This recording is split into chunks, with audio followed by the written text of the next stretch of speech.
Selamat pagi, jemaat yang dikasihi Tuhan. Bersyukur pada pagi hari ini kita berjumpa kembali dalam ibadah pagi online. Walaupun jemaat sekalian berada di rumah, kami yakin dan percaya bahwa Tuhan hadir di tengah-tengah keluarga jemaat sekalian. Dan tentunya kami berharap Bapak, Ibu, Saudara, dan Saudari semua sekalian dalam keadaan sehat. Mari jemaat, kita mulai ibadah pada pagi hari ini dengan landasan firman Tuhan yang diambil dari Mazmur 25 ayat 4-6. Beritahukanlah jalan-jalanmu kepadaku ya Tuhan, tunjukkanlah itu kepadaku. Bawalah aku berjalan dalam kebenaran-Mu dan ajarlah aku, sebab Engkaulah Allah yang menyelamatkan aku, Engkau ku nanti-nantikan sepanjang hari. Ingatlah segala rahmat-Mu dan kasih setia-Mu ya Tuhan, sebab semuanya itu sudah ada sejak purbakala. Amin. Mari kita berdoa. Ya Tuhan, kami jemaat-Mu berkumpul di sini pada saat ini untuk memulai ibadah kami pada hari ini. Kami mohon supaya Engkau memberikan penyertaan pada jalannya ibadah mulai dari awal hingga akhir. Biarlah hanya nama-Mu yang dimuliakan di dalam jalannya ibadah kami. Serta biarlah Roh Kudus yang memimpin kami untuk beribadah sesuai dengan kehendak-Mu. Terima kasih Tuhan untuk penyertaan-Mu sepanjang ibadah kami hari ini. Di dalam nama Tuhan kami Yesus Kristus kami sudah berdoa dan mengucap syukur. Amin. Mari Bapak, Ibu, Saudara semua, kita angkat sebuah pujian dengan penuh sukacita. Katakanlah, sebab Tuhan Dia baik.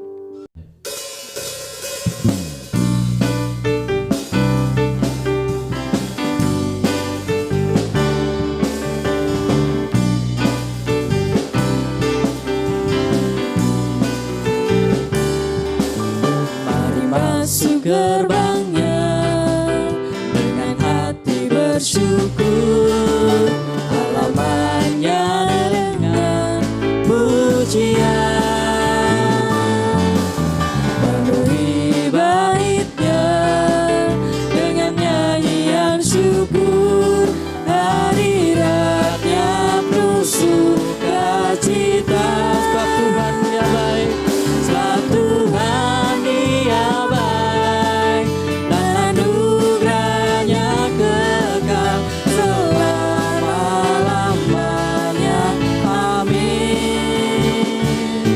Sebab Tuhan Dia baik, dan anugerahnya kekal selama-lamanya. Amin.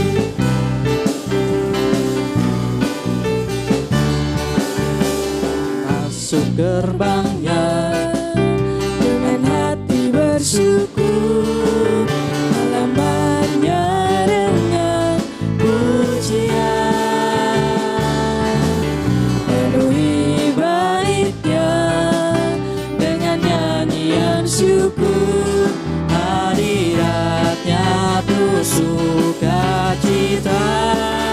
Sebab Tuhan, sebab Tuhan Dia baik, dan anugerahnya kekal selama-lamanya. Amin. Sebab Tuhan Dia baik, dan anugerahnya kekal selama-lamanya. Amin. Sebab Tuhan Dia baik, sebab Tuhan Dia baik, dan anugerahnya kekal selama-lamanya. Amin. Sebab Tuhan Dia baik, dan anugerahnya kekal selama-lamanya. Amin. Selama-lamanya. Amin. Selama-lamanya. Amin. Selama-lamanya. Amin. Selama-lamanya. Amin.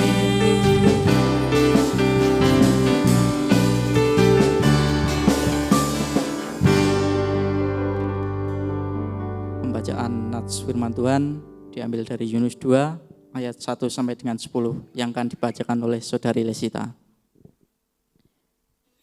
Yunus 2 ayat 1-10. Doa ucapan syukur Yunus. Berdoalah Yunus kepada Tuhan Allahnya dari dalam perut ikan itu. Katanya, dalam kesusahanku aku berseru kepada Tuhan dan ia menjawab aku. Dari tengah-tengah dunia orang mati aku berteriak dan kau dengarkan suaraku. Telah kau lemparkan aku ke tempat yang dalam, ke pusat lautan, lalu aku terangkum oleh arus air. Segala gelora dan gelombangmu melingkupi aku. Dan aku berkata, telah terusir aku dari hadapan matamu. Mungkinkah aku memandang lagi bait-Mu yang kudus? Segala air telah mengepung aku, mengancam nyawaku. Samudra raya merangkum aku, lumut lautan membelit kepalaku. Di dasar gunung-gunung, aku tenggelam ke dasar bumi. Pintunya terpalang di belakangku untuk selama-lamanya. Ketika itulah Engkau naikkan nyawaku dari dalam liang kubur, ya Tuhan Allahku. Ketika jiwaku letih lesu di dalam aku, teringatlah aku kepada Tuhan, dan sampailah doaku kepadamu ke dalam bait-Mu yang kudus. Mereka yang berpegang teguh pada berhala kesia-siaan, merekalah yang meninggalkan Dia, yang mengasihi mereka dengan setia. Tetapi aku dengan ucapan syukur akan kupersembahkan korban kepadamu. Apa yang kunazarkan akan kubayar. Keselamatan adalah dari Tuhan.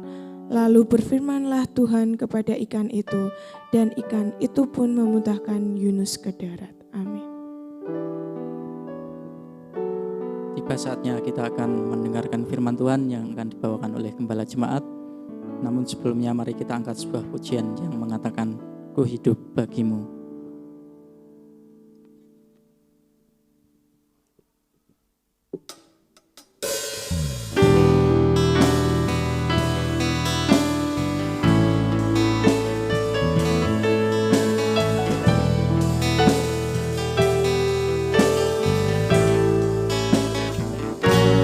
Yesus kau kebenaran yang menyelamatkanku. Kau memberikanku hidup dan pengharapan.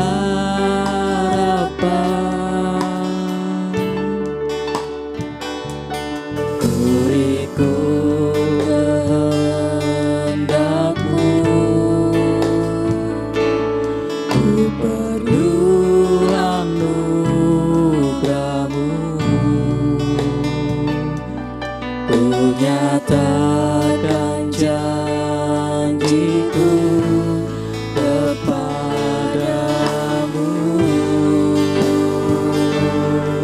Kalau ku hidup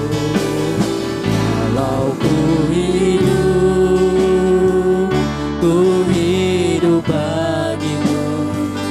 Hatiku tetap menyembahmu.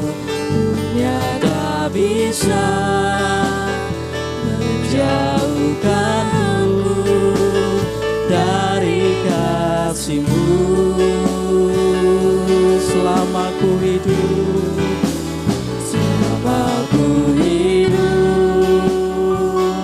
ku hidup bagimu. Mataku tetap memandang-Mu. Dunia tak bisa menjauhkanku dari kasih-Mu. Katakan sekali lagi, Yesus kau kebenaran. Yesus kau kebenaran yang menyelamatkanku. Kau memberikanku hidup dan pengharapan. Ku ikut kehendak-Mu. Ku ikut kehendak-Mu.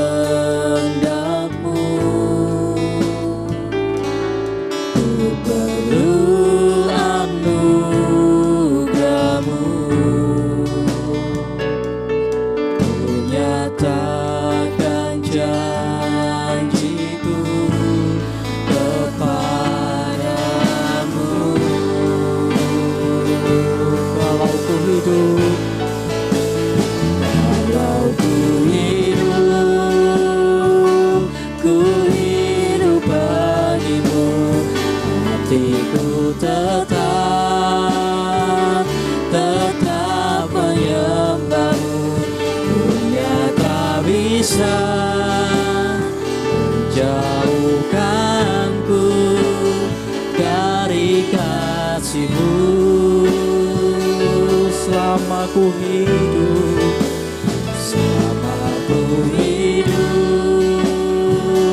ku hidup bagimu. Mataku tetap memandangmu. Dunia tak bisa menjauhkanku dari kasih-Mu. katakan sekali lagi, kalau ku hidup, kalau ku hidup bagimu. Hatiku tetap menyembahmu. Dunia tak bisa menjauhkanku dari kasih-Mu. selama ku hidup,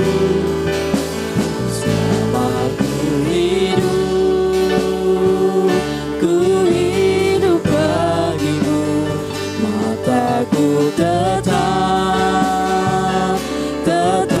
memandangmu. Dunia tak bisa menjauhkanku dari kasih-Mu.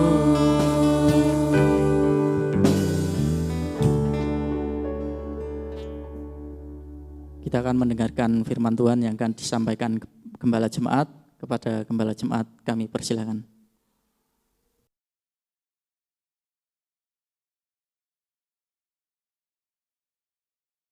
Selamat pagi Bapak Ibu Saudara sekalian yang saya kasih dalam Tuhan Yesus Kristus, Jemaat Gloria Kayen yang berbahagia dan jangan lupa untuk berbahagia. Pada pagi hari ini apakah masih semangat untuk berbakti memuliakan Tuhan? Puji Tuhan, dan saya senantiasa mendoakan Bapak Ibu Saudara agar dalam keadaan baik dan sehat. Pada pagi hari ini kembali kita akan belajar firman Tuhan. Mari kita berdoa memohon pimpinan Tuhan untuk bersama-sama mendengarkan penjelasan firman Tuhan. Mari kita berdoa. Bapa Surgawi, pada pagi hari ini kami datang kepadamu menaikkan pujian dan syukur kami karena Engkau memelihara kami hingga sampai hari ini dengan cara-Mu yang ajaib. Kami bersyukur atas anugerah keselamatan di dalam Tuhan Yesus Kristus, sehingga kami memiliki pengharapan. Dan selagi kami masih hidup di dunia ini, kami rindu hidup kami ini menyenangkan hati Tuhan dan berguna bagi sesama kami. Pada pagi hari ini ya Bapak, kami masih kebaktian di ruang-ruang keluarga masing-masing, dan kami bersuka cita karena dalam keadaan pandemi corona kami masih dapat melaksanakan kebaktian. Dan jemaat masih mempunyai semangat untuk berbakti belajar firman Tuhan. Saatnya kami akan mendengarkan penjelasan firman Tuhan, mohon pimpinan dan berkat-Mu. Di dalam nama Tuhan Yesus Kristus kami berdoa. Amin. Jemaat Gloria Kayen yang saya kasih di dalam Tuhan Yesus Kristus, tema kita sepanjang bulan Agustus ini adalah kebenaran meninggikan derajat bangsa, tetapi dosa adalah noda bangsa. Amsal 14 ayat 34. Dan tema khotbah pada pagi hari ini adalah bersatu membangun negeri. Diambil dari kitab Kisah Para Rasul pasal 17 ayat 10 sampai 15, demikianlah firman Tuhan. Tetapi pada malam itu juga segera saudara-saudara di situ menyuruh Paulus dan Silas berangkat ke Berea. Setibanya di situ pergilah mereka ke rumah ibadat orang Yahudi. Orang-orang Yahudi di kota itu lebih baik hatinya daripada orang-orang Yahudi di Tesalonika, karena mereka menerima firman itu dengan segala kerelaan hati. Dan setiap hari mereka menyelidiki kitab suci untuk mengetahui apakah semuanya itu benar demikian. Banyak di antara mereka yang menjadi percaya. Juga tidak sedikit di antara perempuan-perempuan terkemuka dan laki-laki Yunani. Tetapi ketika orang Yahudi dari Tesalonika tahu bahwa juga di Berea telah diberitakan firman Allah oleh Paulus, datang jugalah mereka ke sana menghasut dan menggelisahkan hati orang banyak. Tetapi saudara-saudara menyuruh Paulus segera berangkat menuju ke pantai laut, tetapi Silas dan Timotius masih tinggal di Berea. Orang-orang yang mengiringi Paulus menemaninya sampai di Athena, lalu kembali dengan pesan kepada Silas dan Timotius supaya mereka selekas mungkin datang kepadanya. Jemaat Gloria Kayen yang saya kasih di dalam Tuhan Yesus Kristus. Pelayanan Rasul Paulus selalu diganggu oleh orang-orang Yahudi atau penganut Yudaisme dengan tuduhan melanggar adat istiadat Yahudi, mengganggu keutuhan pelayanan ibadah simbolik di bait Allah, dan menganggap bahwa mereka, Paulus dan tim pelayanannya itu menentang hukum Musa. Itulah sebabnya dimanapun Paulus berada dengan tim pelayanan selalu diganggu oleh orang Yahudi. Tetapi kita melihat bahwa Tuhan turut serta dalam kesulitan Paulus dan tim pelayanannya. Sehingga meskipun mereka berada di penjara Filipi, kalau kita membaca di pasal 16, ada buah dari pemberitaan Injil. Dalam penjara sekalipun, ketika mereka tetap memberitakan Injil kebenaran, Injil keselamatan, ada orang yang merespon dan diselamatkan. Dan di pasal 17 ketika Paulus dan Silas melayani di Tesalonika, rupanya orang-orang Yahudi di sana lebih jahat, agresif ya. Sehingga ketika Paulus mulai memberitakan Injil di rumah ibadah orang Yahudi, mereka diganggu dan bahkan mereka dituduh sebagai orang yang membuat onar ya. Orang yang membuat onar sudah datang katanya, sehingga itu mengganggu pelayanan Paulus dan Silas. Mengapa Paulus dan Silas selalu masuk ke rumah ibadat Yahudi untuk menjelaskan tentang Mesias, tentang Injil keselamatan? Begini Bapak Ibu Saudara yang kasih Tuhan. Orang Yahudi itu sudah mengenal kitab suci. Mereka sudah mengenal janji Allah kirim juru selamat. Ibaratnya rumah itu sudah instalasi, sudah terpasang, instalasi listrik, tinggal kabel besarnya saja dicolokkan. Sedangkan bangsa-bangsa lain mereka tidak tahu apa-apa. Mereka tidak mengalami. Bahkan nenek moyang mereka menentang kebenaran. Sedangkan orang-orang Yahudi ya minimal mereka dari cerita mulut ke mulut mereka mendengarkan cerita tentang Yesus Juru Selamat. Tentang penyalipan Yesus. Tentang janji Allah kirim juru selamat yang mereka sudah dengar dari nenek moyang mereka. Itulah sebabnya Rasul Paulus ketika berada di suatu tempat, selalu dia memilih rumah ibadat orang Yahudi untuk menjelaskan Injil. Nah ketika di Tesalonika rupanya ada gangguan. Meskipun ada gangguan, ada halangan, tetap saja ada orang-orang yang menyambut pemberitaan Injil itu. Ada orang yang menerima. Tentu ada orang yang menolak. Yang menerima Injil mereka tentu akan diselamatkan karena bertobat percaya Yesus. Yang menolak ya tentu mereka tidak beroleh keselamatan. Nah di ayat yang ke-10 sampai ayat yang ke-15 ini berbicara tentang pelayanan Paulus dan Silas di Berea. Rupanya orang-orang Yahudi yang ada di Berea ini lebih ramah. Dan bukan itu saja, mereka juga menyambut pemberitaan Injil dengan antusias. Mereka sangat rindu. Bahkan mereka mau menyelidiki kitab suci. Nah, Bapak Ibu Saudara yang dikasihi Tuhan Yesus Kristus, pada pagi hari ini berkaitan dengan tema 1 bulan di bulan Agustus ini juga berkaitan dengan hari ulang tahun negara kita yang ke-75, Indonesia Maju, yaitu kebenaran meninggikan derajat bangsa tetapi dosa adalah noda bangsa. Kita rindu menjadi bagian dari kelompok kecil di dalam negara ini, terlebih lagi dalam jemaat Tuhan. Agar kita menjadi kelompok kecil di mana kita cinta kebenaran dan kita menjadi pelaku kebenaran. Sehingga kita turut membangun negeri ini dengan kehidupan kita yang cinta kebenaran, bertanggung jawab, disiplin, menghormati hukum di negeri ini, menjadi warga negara yang baik.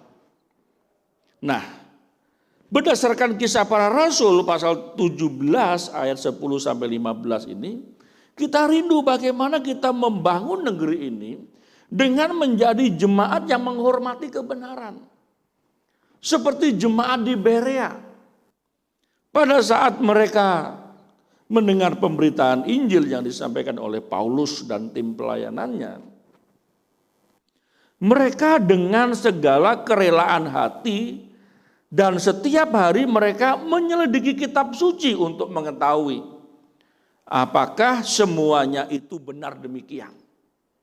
Jadi kalau kita lihat mulai dari pasal 17 ayat pertama sampai ayatnya yang ke-9 itu bagaimana Paulus menjelaskan tentang Mesias, tentang Yesus Kristus yang mati disalibkan, yang menanggung dosa, dan di dalam Yesus Kristus setiap orang yang bertobat dan percaya akan beroleh keselamatan. Jadi Bapak Ibu Saudara yang dikasihi Tuhan, berkaitan dengan membangun negeri ini, kita sebagai jemaat Tuhan harus menjadi jemaat yang menghormati kebenaran. Dengan belajar seperti jemaat di Berea. Apa saja yang menjadikan kita menjadi jemaat yang menghormati kebenaran? Mari kita melihat negara kita Indonesia. Kita bersyukur karena kasih karunia Allah kita hidup di negara yang merdeka, yang aman dan sejahtera. Kita bersyukur. Saudara bisa mengalami sendiri bagaimana saudara hidup di negeri ini. Aman. Coba saudara melihat berita di TV. Bagaimana ada sekelompok orang yang di negaranya sendiri tidak aman. Mereka harus naik kapal, asal-asalan kapal saja. Yang penting mereka bisa menyeberang ke negara yang aman. Mereka harus berjuang. Mereka harus rela melewati lautan yang berbahaya. Bisa saja mereka meninggal di tengah perjalanan. Kita bersyukur. Kalau saudara lihat berita di negara-negara lain, mereka dalam keadaan peperangan yang tidak kunjung habis. Baru-baru ini di Lebanon, di pelabuhan Beirut itu terjadi ledakan yang dahsyat. Bahkan di negara lain juga terjadi peperangan yang tidak kunjung berhenti. Bahkan pemerintahnya memusuhi warga negaranya. Dan itu terjadi. Dan kalau kita melihat negara kita, betapa kita bersyukur tinggal di negara yang aman, sentosa, damai, sejahtera. Bapak Ibu Saudara yang dikasihi Tuhan, meskipun situasi dunia sedang pandemi corona, tetapi kita masih bisa melihat bahwa negara kita sedang, para pemimpin kita sedang bekerja dalam penanganan dampak dari penyebaran corona ini. Itulah sebabnya kita bersyukur tinggal di negara yang merdeka, yang aman dan sejahtera. Dan kita juga bersyukur berada di dalam jemaat yang sehat, di dalam jemaat yang memiliki karakter Kristus, di dalam jemaat yang misioner, selalu rindu memberitakan kebenaran firman Tuhan. Nah, demikian pula dengan Paulus dan Silas pada waktu itu dengan tim pelayanan mereka. Ketika mereka berada di Tesalonika, mereka terganggu dengan ulah sekelompok Yudaisme yang mengganggu pelayanan mereka. Dan bahkan Paulus diusir. Tetapi pemberitaan firman selalu ada buah yang didapatkan. Di ayat yang keempat di pasal 17 kita bisa menyaksikan beberapa orang dari mereka menjadi yakin dan menggabungkan diri dengan Paulus dan Silas, dan juga sejumlah besar orang Yunani yang takut kepada Allah, dan tidak sedikit perempuan-perempuan terkemuka. Di ayat 5 baru kita bisa melihat, tetapi orang-orang Yahudi menjadi iri hati. Dan dengan dibantu oleh beberapa penjahat, akhirnya mereka mengganggu pelayanan Paulus. Nah, di Berea ini kita belajar bagaimana menjadi jemaat yang menjadikan kebenaran itu dihormati. Ketika Paulus dan Silas berada di Berea, rupanya orang-orang Yahudi di kota itu lebih baik hatinya daripada orang Yahudi di Tesalonika. Jadi Bapak Ibu Saudara dikasihi Tuhan Yesus, kebenaran itu akan memerdekakan kalau orang-orang yang ada di dalamnya itu menerima kebenaran. Di Tesalonika meskipun ada tantangan, ada gangguan, masih ada orang yang rindu hatinya untuk mengetahui kebenaran. Sehingga ketika kebenaran itu disampaikan, mereka merespon dan mereka memperoleh hasilnya. Hidupnya diubahkan. Demikian pula di Berea. Di Berea firman Tuhan mencatat bahwa mereka menerima firman itu dengan segala kerelaan hati. Bagaikan seorang penabur yang pergi menabur. Benih itu jatuh di tanah yang baik dan subur. Injil keselamatan itu diberitakan kepada orang yang menyambut anugerah keselamatan itu dengan sukacita. Bagaimana saya dan saudara bisa menjadi jemaat yang cinta kebenaran sehingga kita menjadi bagian dari warga bangsa yang turut membangun negeri ini. Melalui kehidupan yang bagaimana? Belajar dari jemaat Berea, yang pertama kita dapat belajar, akhirnya kami hidup dalam kebenaran. Semua pemberitaan firman, semua pengajaran yang sudah diterima, kalau pada akhirnya tidak kita hidup di dalamnya, itu akan menjadi sia-sia. Jadi caranya saya dan saudara bisa ambil bagian untuk membangun negeri yang kita cintai. Belajar dari pengalaman jemaat di Berea. Akhirnya kami hidup dalam kebenaran. Firman Tuhan berkata, karena mereka menerima firman itu dengan segala kerelaan hati.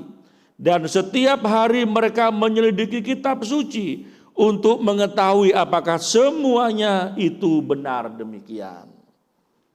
Jemaat yang mau bertumbuh, jemaat yang mau hidup dalam kebenaran. Itulah sebabnya tadi sangat bersyukur kalau kita berada di dalam jemaat yang sehat. Kalau ada jemaat yang sehat, tentu ada jemaat yang sakit. Ya, saudara bisa membayangkan dengan melihat kondisi tubuh seseorang. Orang yang sehat dengan orang yang sakit, saudara akan bisa membedakan. Karena tidak jauh beda, atau jemaat itu kumpulan orang.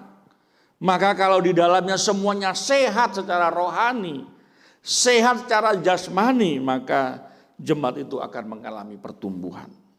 Tapi kalau sakit, orang sakit itu pada umumnya nggak suka makan, ya. Dibelikan makanan yang enak-enak nggak mau, katanya mulutnya pahit. Nah sama toh kalau orang kalau di dalam jemaat diberikan pengajaran, khotbahi, diajar firman Tuhan. Namanya kalau sakit ya mulutnya pahit katanya. Enggak mau mengunyah, enggak mau menelan.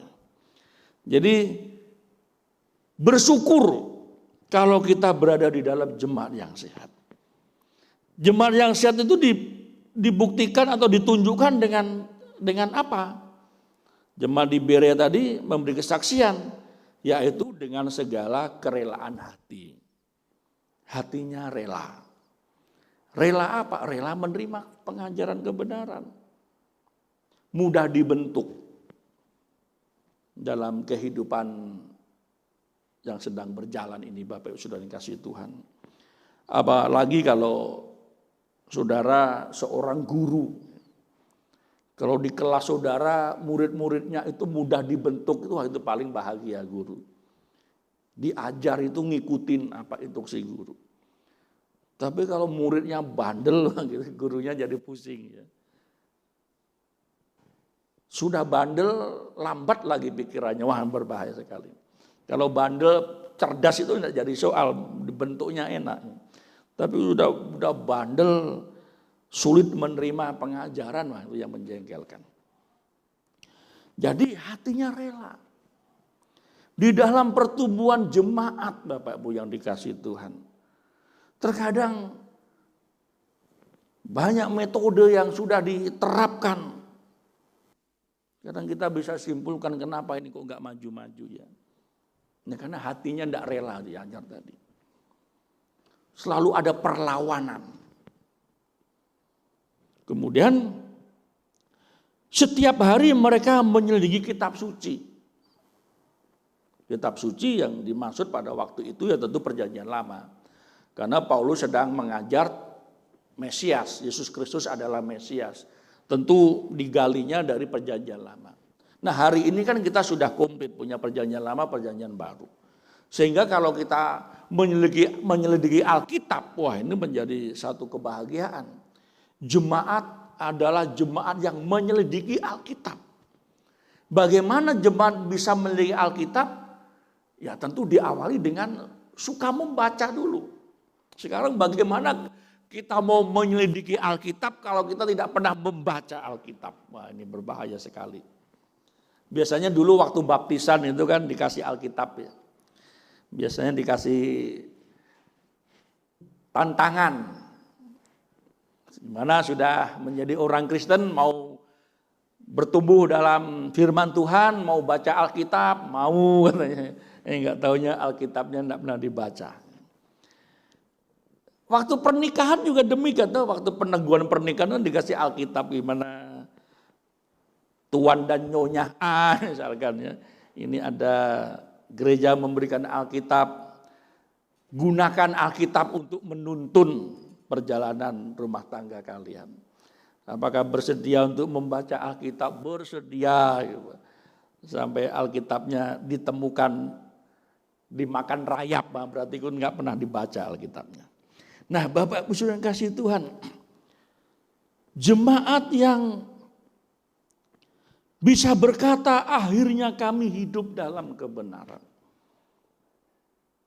Sudah diajar, sudah dilatih, sudah disuruh melihat teladan. Tetapi kalau tidak sampai pada akhirnya, wah ini belum terjadi. Ya. Itulah sebabnya mari kita ikut bagian, ambil bagian dalam membangun negeri ini dengan berkata akhirnya kami hidup dalam kebenaran. Setelah semua proses yang kami lewati itu, kami menyimpulkan akhirnya. Wah ini kalau sudah akhirnya itu bahagia ya. Tapi kalau belum akhirnya ini masih bisa menyimpang ke kanan, menyimpang ke kiri. Mari kita belajar seperti jemaat di Berea. Orang-orang di Berea yang menerima kebenaran dengan sukacita. Yang kedua, banyak di antara mereka yang menjadi percaya. Nah ini ditambah lagi kebahagiaan ini. Kita bisa hidup di tengah jemaat yang sehat, berkarakter Kristus dan berhati misi. Ini kan menjadi visi Gereja Gloria Kayen ya. Menjadi jemaat yang sehat, tentu sehat rohaninya. Dan kalau rohaninya sehat itu maka akan menyusul jasmaninya juga sehat. Lalu karakternya akan dibentuk menjadi karakter Kristus.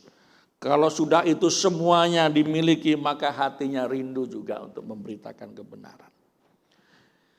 Yang kedua ini jemaat di Berea, mereka menunjukkan bahwa banyak di antara mereka yang menjadi percaya. Di ayat 12, banyak di antara mereka yang menjadi percaya juga tidak sedikit di antara perempuan-perempuan terkemuka. Bayangkan, orang-orang yang terkemuka, saudara, kalau yang percaya Tuhan ini sudah mencakup orang-orang yang terkemuka, maka Injil keselamatan itu benar-benar sudah dijelaskan dengan tepat. Biasanya kalau orang sudah terkemuka ini kan orang sudah terkenal, orang yang sudah mampu, orang sudah punya segala-galanya, itu kan kalau tidak dijelaskan sejelas-jelasnya, dia tidak mudah percaya.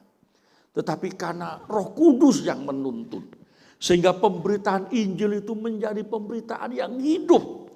Dan inilah yang akhirnya kami percaya Tuhan. Pengalaman sebelumnya di pasal 16, Paulus dan Silas memberitakan Injil kepada kepala penjara.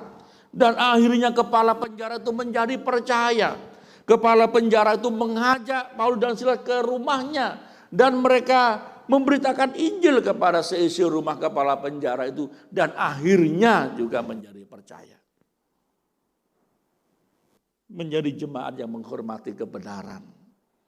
Itu harus ditunjukkan. Akhirnya kami percaya Tuhan. Kalau sudah proses demikian panjang, tidak ada kata akhirnya, ini berbahaya sekali. Gimana sudah percaya Tuhan, sudah kenal Yesus Kristus sebagai Tuhan dan Juru Selamat, masih muter-muter saja ya. Tetapi kalau pada akhirnya akhirnya kami percaya, wah itu membahagiakan sekali. Akhirnya kami percaya Tuhan. Bagaimana orang bisa menjadi percaya? Orang menjadi percaya ketika dijelaskan firman Tuhan.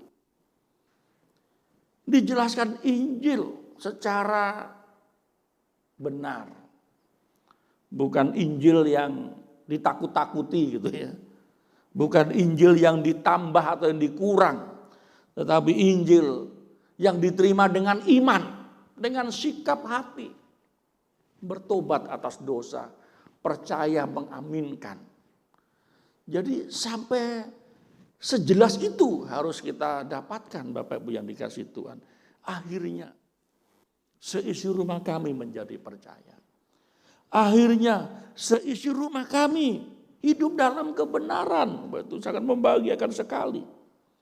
Yang ketiga, rupanya pelayanan yang sangat membahagiakan itu muncul lagi gangguan ya.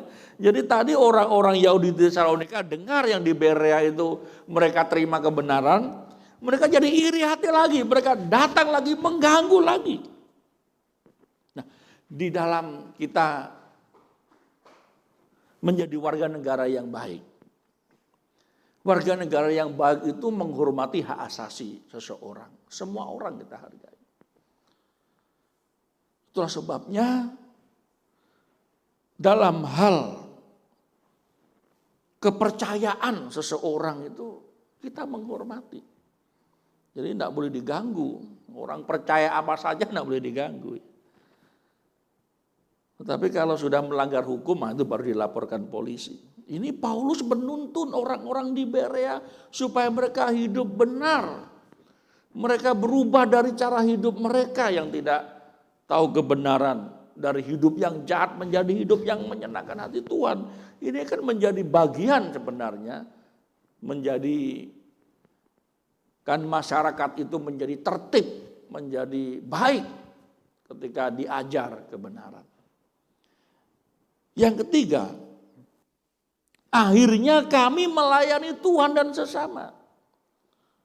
Tetapi Silas dan Timotius masih tinggal di Berea, di ayat 14. Tetapi saudara menyuruh Paulus segera berangkat menuju ke pantai laut. Tetapi Silas dan Timotius masih tinggal di Berea. Tinggal di Berea untuk apa? Untuk melanjutkan pelayanan. Dan tentu di dalamnya ada penggembalaan. Supaya orang-orang yang sudah diselamatkan tadi diajar, digembalakan. supaya iman mereka semakin teguh, supaya mereka semakin menjadi murid Kristus yang baik dan setia. Jemaat yang dikasihi Tuhan, akhirnya kami melayani Tuhan dan sesama. Pemberitaan Injil disampaikan, orang menjadi percaya, jemaat terbentuk. Setelah jemaat terbentuk, mereka terus berdiri teguh di atas kebenaran. Mereka digembalakan dengan baik. Dan akhirnya mereka menjadi orang-orang Kristen yang sudah dimerdekakan. Orang yang mengalami kemerdekaan. Yang tahu kebenaran. Yang hidup dalam kebenaran.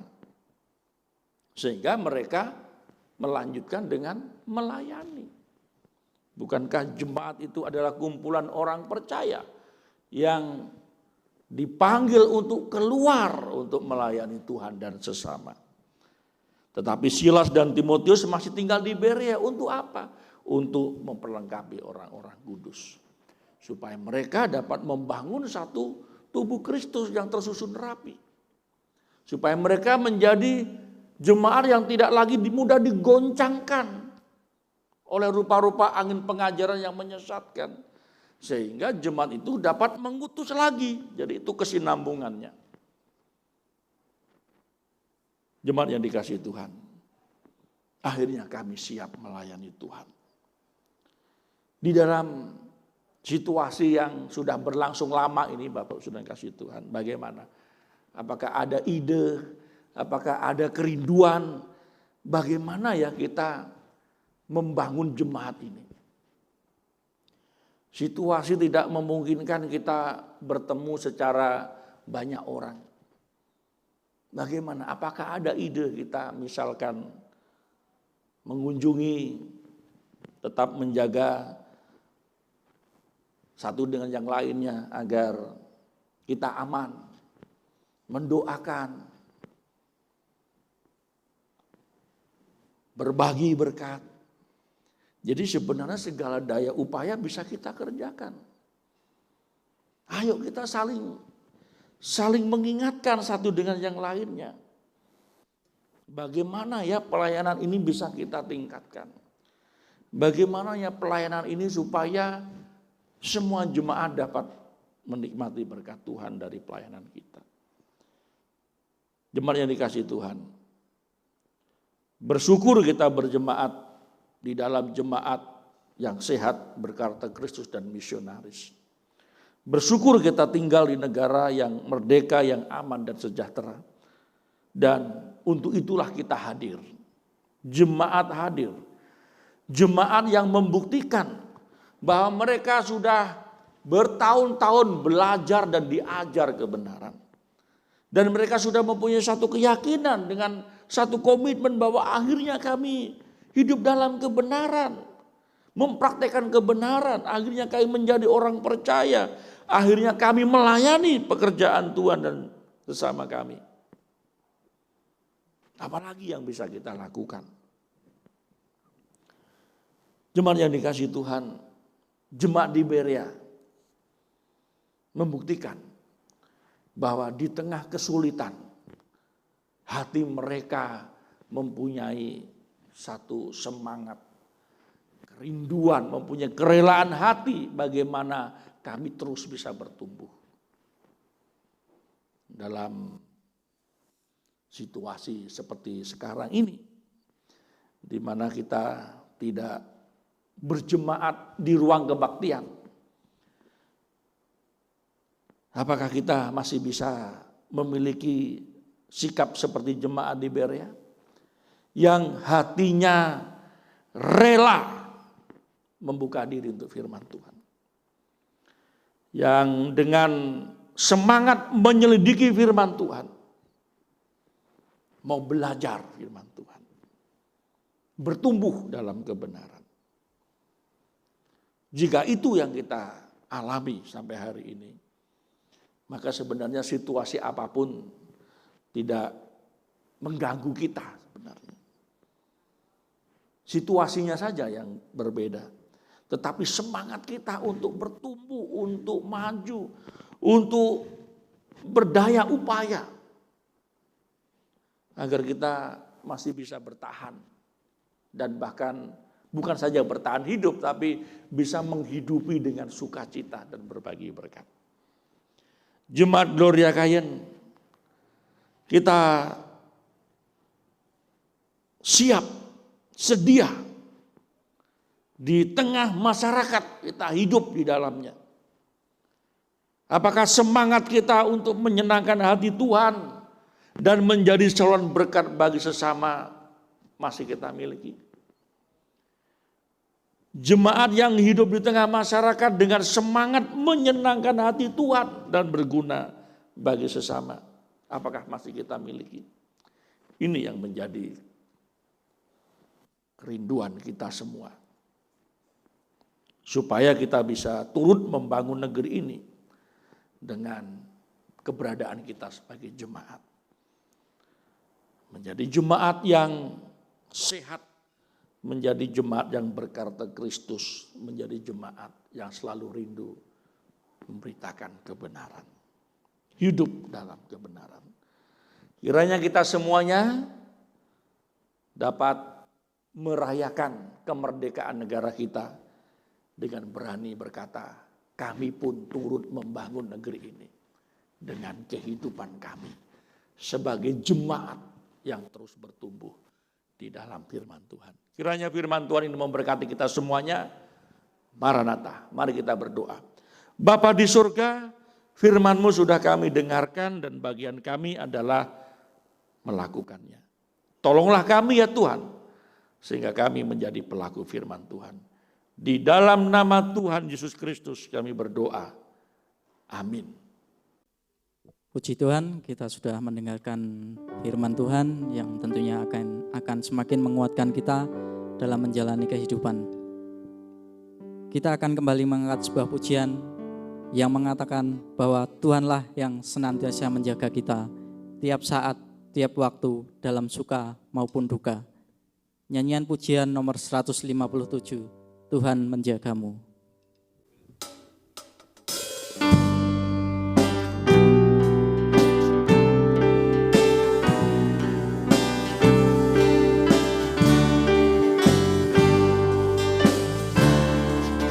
Janganlah takut kesusahan, Tuhan menjagamu. Padanya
Pendeta akan menutup ibadah kita pada pagi hari ini dan Gembala Jemaat akan membawa kita dalam doa berkat. Jemaat Gloria Kayen yang dikasihi Tuhan, rangkaian kebaktian sudah selesai dan mari kita mengakhiri kebaktian dengan berdoa. Mari kita berdoa.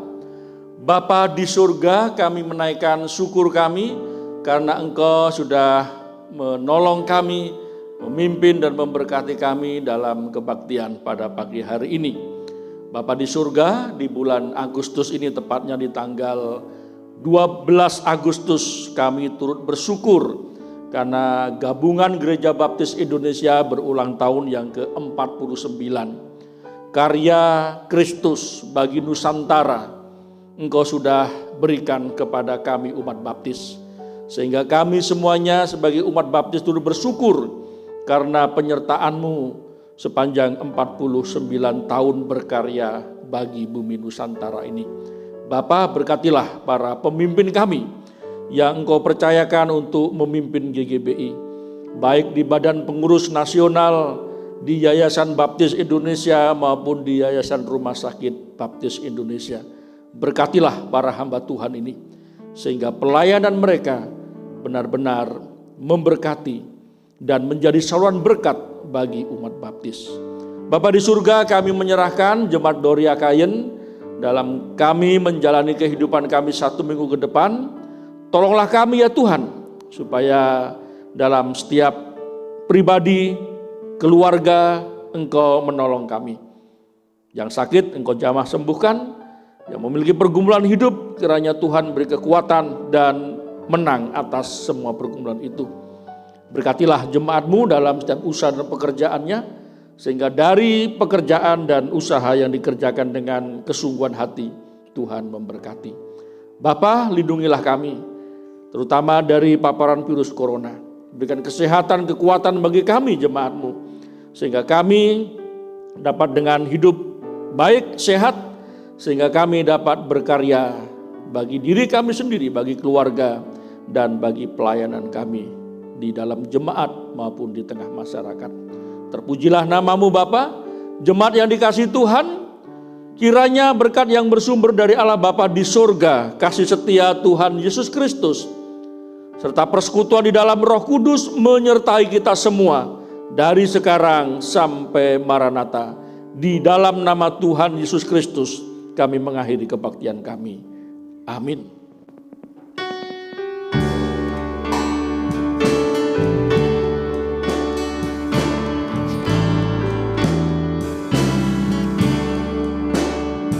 Nama Tuhan Yesus Kristus, kasih Bapa di surga, dan karunia Roh Kudus kiranya tetap serta.